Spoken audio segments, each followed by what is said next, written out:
Hey guys, Real Unlucky, bringing you another SKRE product highlight there. Today we'll be talking about SKRE's midweight shooter glove, the Deadfall. As some of you might recall, last season I did get an opportunity to run them.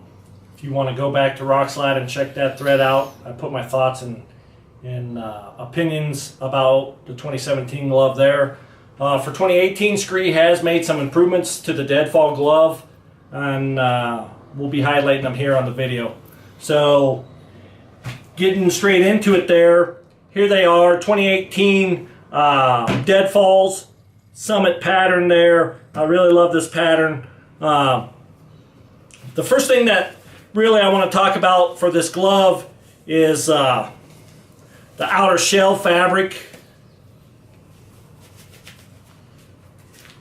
It is the same fabric that's on the Nebo rain gear. So what that does is it's durable, it's stretchy for outer fabric, plus it gives us a 20K waterproof rating and 100% wind blocker, which is great for a glove there. The other thing is, on these gloves you'll notice they got this leather pull tab, so when you're pulling hard on it you're not worried about ripping the seams and pulling against it there. Also, the stretchy material in the cuff there really makes a nice good stretch to stretch it over your hands, and yet still against your wrist very well there.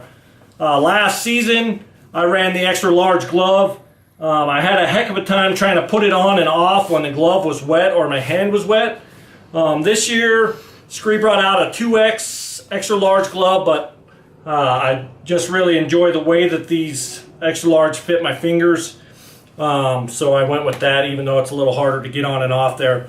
The other thing is, on these gloves you'll notice that they have leather palm and fingers there. And if you get really close, I don't know if we'll be able to see it on the video there,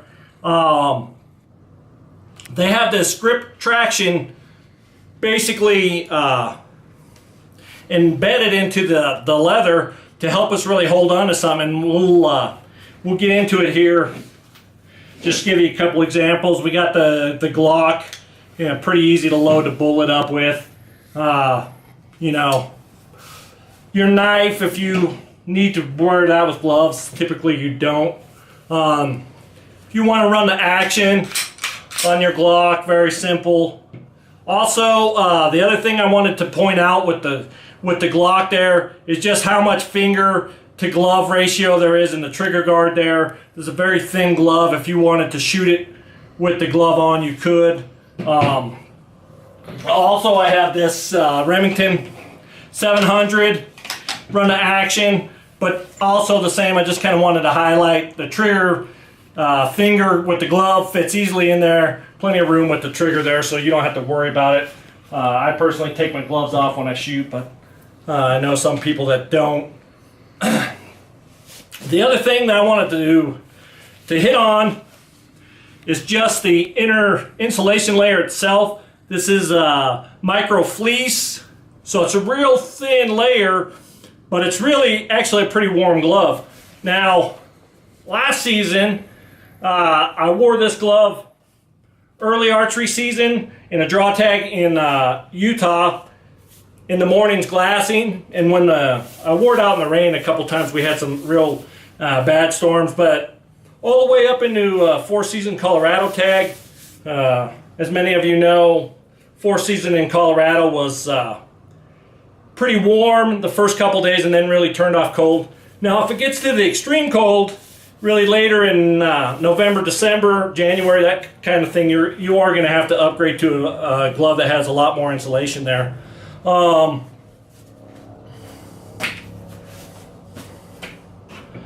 don't know.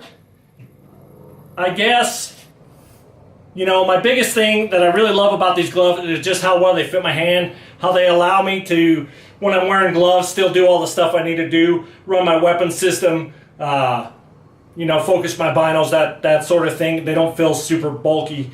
The other thing is, being a light or a midweight glove, you can run them variety of seasons. What that does for you is it allows you to only have 1 or 2 pairs of gloves there. You don't need a whole gamut depending on the temperature. You can run this one set.